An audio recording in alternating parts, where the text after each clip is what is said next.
अस्सलाम वालेकुम दोस्तों।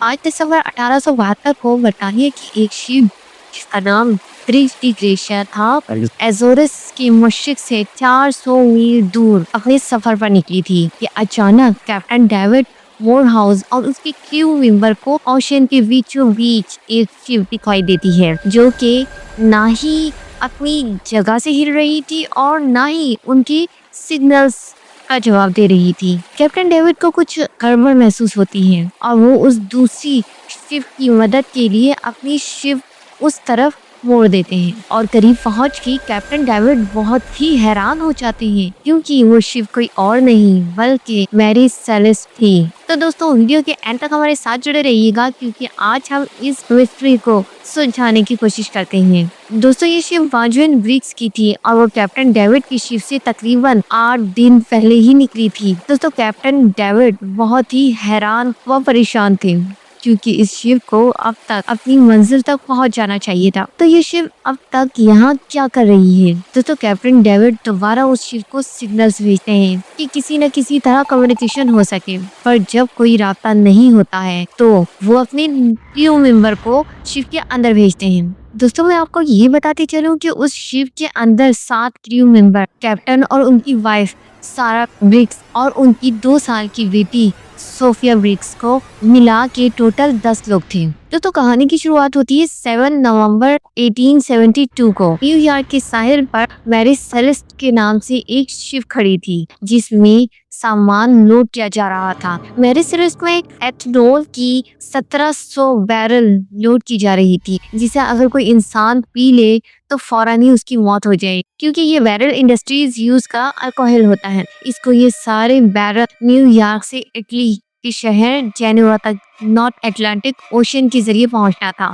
और ये सफर तकरीबन 7500 किलोमीटर लंबा था और नॉर्मली इतना बड़ा सफर करने में कई हफ्ते लग जाते थे। दोस्तों मैरी सेलेस्ट को 3 हफ्ते गुजर चुके थे और मामूल के मुताबिक अब उसका जेनेवा के पोर्ट पर पहुंचने का इंतजार हो रहा था, लेकिन 3 हफ्ते गुजर जाने के बाद भी इसका कुछ पता नहीं था। तो मैरी शिप के निकलने के बाद जो दूसरी शिप निकली थी वो भी अब जेनेवा पोर्ट तक पहुंच रही थी, इसीलिए अब परेशानी बढ़ती जा रही थी कि इतने हफ्ते गुजर जाने के बाद भी आखिर ये क्यों नहीं पहुंची। दोस्तों मैरी सेलेस्ट के रवाना होने के 8 दिन बाद एक और ब्रिटिश शिप भी न्यूयॉर्क से निकलकर इसी रूट से होते हुए जिब्राल्टर तक जा रही थी। ये दी ग्रेशिया नामी एक ब्रिटिश मर्चेंट शिप थी जो कई हफ्तों के बाद 5 नवंबर 1872 को एजोरस आइलैंड के करीब पहुंची थी। वहां शिप के कैप्टन को कुछ दूर समंदर में एक शिप खड़ी दिखाई देती है। कैप्टन ने नोटिस किया कि वो शिप पानी में आगे नहीं बढ़ रही है और सिर्फ एक ही जगह खड़ी है।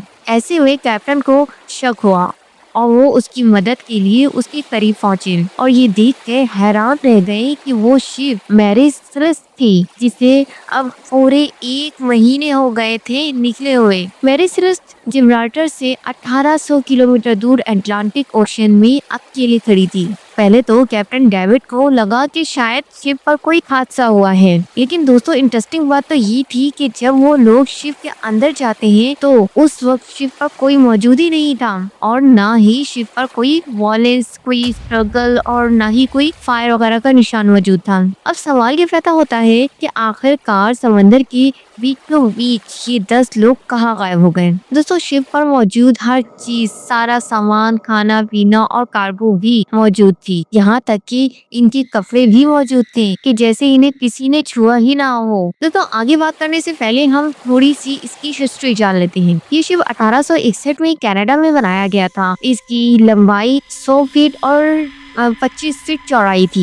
उस वक्त इसका नाम अमेज़न रखा गया था। ये शिप अपने सफर की शुरुआत में ही छोटी मोटी कई हादसा से गुजर चुकी थी और अपनी ऑनरशिप बदलते बदलते जब ये कैप्टन बेंजामिन ब्रिग्स के पास आई तब इसका नाम मैरी सेलेस्ट रखा गया। दोस्तों जब 1861 में पहली बार इसे लंदन की तरफ जाना था तो इसके कैप्टन के जहाज पर कदम रखते ही मौत हो गई थी। बाद में इसे दूसरे कैप्टन ने संभाला पर उसने भी एक मछली पकड़ने वाले जहाज से जाकर टकरा दिया और फिर उसे रिपेयरिंग के लिए एक शिपयार्ड में भेजा गया। जब वो शिपयार्ड में गई तो वो पूरा शिपयार्ड खुद ब खुद जल के राख हो गया और मैरी शिप कि वहाँ मौजूद होने के बावजूद भी इस पर आँच भी नहीं आई और इसे जिसने खरीदा था वो भी कंगाल हो गया था। अटलांटिक ओशन में इसने एक शिप को ठोकर मारी और मामूली सी टक्कर से ही वो शिप समंदर की गहराई में डूब गई। दोस्तों इन सब बातों की वजह से ही अब ऐसा माना जाने लगा कि मैरी सेलेस्ट में जिन्हों, भूतों और आत्माओं का बसेरा है और इसी वजह से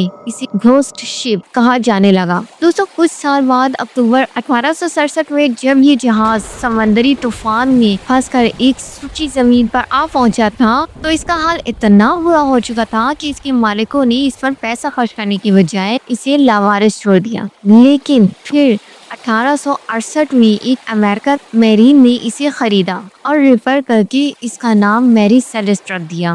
दोस्तों बज़ाहिर तो शिप की हालत बिल्कुल ठीक लग रही थी, पर इसकी 2 प्रेशर मेजरिंग पंप में से एक लीक हो रहा था, जिसकी वजह से शिप के निचले हिस्से पर 3.5 से 4 फीट पानी भरा हुआ था और शिप के फ्रंट और बैक बैचेस के कवर निकले हुए थे। शिप की अकलौती और छोटी लाइफ बोट और रस्सी दोनों गायब थी। शिप के क्रू मेंबर का सारा सामान मौजूद था, पर कैप्टन के रूम में कुछ बिखरा हुआ था। छानबीन करने के बाद ये सामने आया कि कैप्टन की नेविगेशन इंस्ट्रूमेंट और शिप के पेपर गायब थे और तो और 6 मंथ तक का खाने का स्टॉक भी मौजूद था।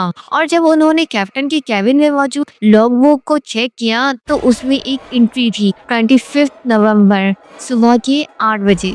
इसका मतलब है कि उस शिप में लोग 10 दिन पहले से ही गायब थे और 10 दिनों से ये शिप वीरान अटलांटिक में अकेले खड़ी थी। कैप्टन डेविड वॉनहाउस और इनके क्रू मेंबर ये सारा माजरा देख रहे थे, लेकिन उन्हें कुछ समझ नहीं आ रहा था। एक चीज नोटिस की गई कि शिप का केबिन हर जगह से गीला हुआ था और कई जगहों पर 1.5-2 फीट पानी भी मौजूद था, लेकिन ये इतना नहीं था कि इस साइज की शिप को डुबो देता। दोस्तों हैरानगी की बात तो ये थी कि शदीद तूफान में भी कोई कैप्टन अपनी शिप को नहीं छोड़ता। तो आखिर ऐसा क्या हुआ कि इस शिप की कैप्टन ने इसे सही सलामत छोड़ दिया? और कैप्टन ब्रिग्स तो अपने क्रू मेंबर्स को खुद ही चुनते थे, यानी इनका हर crew member first class sailors था और इसीलिए एक ग्रेट कैप्टन और इसकी काबिल मेंबर का एक साथ गायब हो जाना काफी तशवीशनाक था।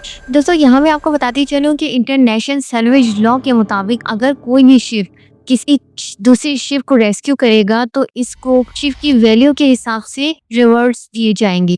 इसी लॉ का फायदा उठाते हुए डी के कैप्टन डेविड मोरहाउस ने रिस्क होने के बावजूद मैरी सेलेस्ट को लेकर जिब्राल्टर तक पहुंचे। इसके बाद जिब्राल्टर अथॉरिटीज ने शिप को सैल्वेज हेयरिंग कोड पूरा होने तक अपनी कस्टडी में रखा और फिर यही से मैरी सेलेस्ट के लापता क्रू और कैप्टन के गायब होने की कहानी शुरू हो गई, जिसका हकीकत से कोई ताल्लुक नहीं था। कुछ ने कहा कि शिप पर मौजूद लोगों को शायद एलियंस ले गए हैं, किसी ने कहा कि सी मॉन्स्टर ने उन सब पर अटैक कर दिया होगा, तो किसी ने कहा कि पायरेट्स के साथ उनकी मुठभेड़ हो गई होगी और उन्होंने इन्हें अगवा कर लिया होगा। फिर इन सब मनगढ़ंत बातों में कुछ ऐसी थ्योरीज थी जिन्होंने लोगों को सही में सोच में डाल दिया। वो ये थी कि मैरी सेलेस्ट पर कुल्हाड़ी के निशान थे, केबिन के फर्श पर काले धब्बे थे और केबिन की तलवार पर खून था। दोस्तों जिब्राल्टर के अटॉर्नी जनरल ने ये थ्योरी बनाई कि क्रू ने एक रात अल्कोहल पिया होगा, ड्रंक होकर उन्होंने कैप्टन और उनकी फैमिली को मारा और लाइव बोट लेकर वहाँ से फरार हो गए। दोस्तों इससे नायल खारफ वैलर की गुत्थी समझ में तो आ रही थी, लेकिन साइंटिफिक टेस्ट ने इस थ्योरी को भी गलत साबित कर दिया। 3 वर्ष बाद अथॉरिटीज ने शिप को कस्टडी से रिलीव कर दिया और कैप्टन डेविड वॉनहाउस और इनकी क्रू को तकरीबन $8,000 दिया। दोस्तों ये कार्गो और शिप की टोटल प्राइस का सिर्फ 6 हिस्सा था। इसका मतलब है कि कैप्टन डेविड वॉनहाउस को एक्चुअली पूरे पैसे नहीं दिए गए थे।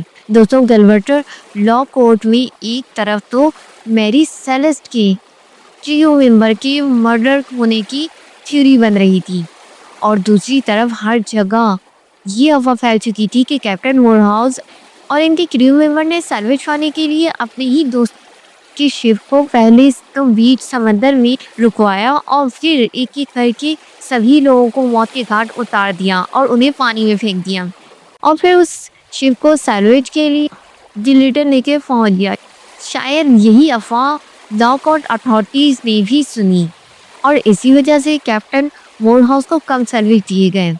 लेकिन ये सिर्फ रूमर्स थी या असलियत, ये सच्चाई कभी सामने नहीं आ सकी। दोस्तों ये बात भी कही जाने लगी, ये भी हो सकता है कि कैप्टन ब्रिग्स ने ये सारा खेल अपने दोस्त कैप्टन मोरहाउस के साथ मिलकर खेला हो ताकि वो शिप की इंश्योरेंस मनी को हासिल कर सके। लेकिन इस अफवाह को भी कोई सच साबित नहीं कर पाया।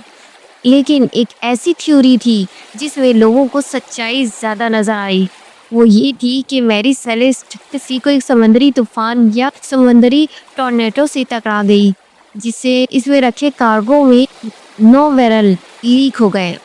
और दूसरी तरफ शिप का हाल यानी कि शिप के निचले हिस्से में पानी भर गया होगा और फिर पानी के प्रेशर से शिप पंप भी टूट गई और ऐसे में कार्गो से लीक हो रहे अल्कोहल की वजह से शिप के उस हिस्से में धुआं होने लगा जो कभी भी ब्लास्ट हो सकता था।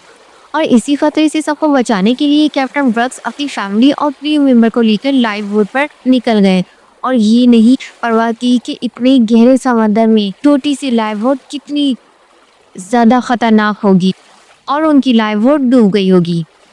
दोस्तों एक फॉरेन रिसर्चर्स एनी मैकग्रेगर का कहना था कि कैप्टन ब्रिग्स की शिप में मौजूद नेविगेशन और दूसरे इंस्ट्रूमेंट बिगड़े हुए थे और कैप्टन अपने रास्ते से 120 मील्स 100 वेस्ट में भटक चुके थे और उन्हें रास्ते में रफ सी और बैड वेदर का सामना करना पड़ा, जिसकी वजह से शिप में पानी भरा और पंप टूटा और शिप के हर में भरते पानी की वजह से डूबने के खतरे की वजह से कैप्टन ने शिप को अबैंडन कर दिया। तो यही दो थ्योरीज थी जो सबको सच लग रही थी। कुछ लोगों ने तो खुद मैरी सेलेस्ट को ही अपने एक्सीडेंट का जिम्मेदार माना और यही वजह थी कि जब ये शिप न्यूयॉर्क पहुंची तो लोग इस शिप से डर के दूर भागने लगे और जिसने हिम्मत करके इसे खरीदा भी और बाद में फिर इसे लॉस में बेचना पड़ा। और फाइनली जब मैरी सेलेस्ट 1889 में सेंट हेलेना बे पर पहुंची तो एक बार फिर से इस कैप्टन की मौत हो गई।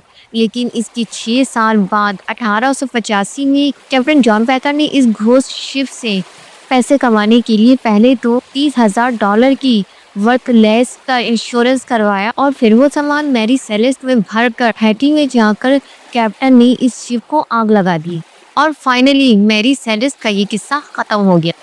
पर क्योंकि ये माना जाता था कि ये शिप एक घोस्ट शिप है जिसमें जिन भूत या आत्माओं का असर है, ये हकीकत हो गई क्योंकि जिस कैप्टन ने इस शिप को आग लगाई थी उस इंसिडेंट के 3 महीने बाद ही उस कैप्टन की मौत हो गई और उनका एक साथी पागल हो गया और एक ने खुदकुशी कर ली। तो दोस्तों अगर आपको ये वीडियो पसंद आई हो तो आई बटन पर क्लिक करके सानिया बल्दिया टाउन लाजमी देख लीजिएगा। मिलते हैं नेक्स्ट वीडियो में।